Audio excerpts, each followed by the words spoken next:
एक धागा था जो हमेशा परेशान रहता था क्योंकि वो बहुत ही सीधा और साधा रहता था। उसने सोचा, मैं इतना सीधा हूँ, मुझे भी थोड़ी मस्ती कर लेनी चाहिए। एक दिन धागे ने फैसला किया वो थोड़ा उल्टा सीधा हो जाएगा। उसने अपने आप को घुमाया और उल्टा सीधा हो गया। अब धागा बहुत ही मज़ेदार लग रहा था।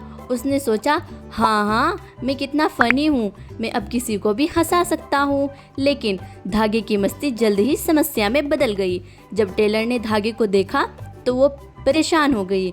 अरे धागे, तुम कितने उल्टे सीधे हो गए हो, अब तुमसे काम कैसे चलेगा।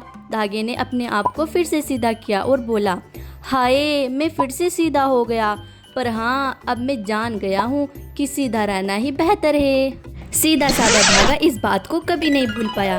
उसने इस बात को हमेशा याद रखा और अपनी एक डायरी में भी लिख लिया था कि सीधा रहना ही बेहतर है।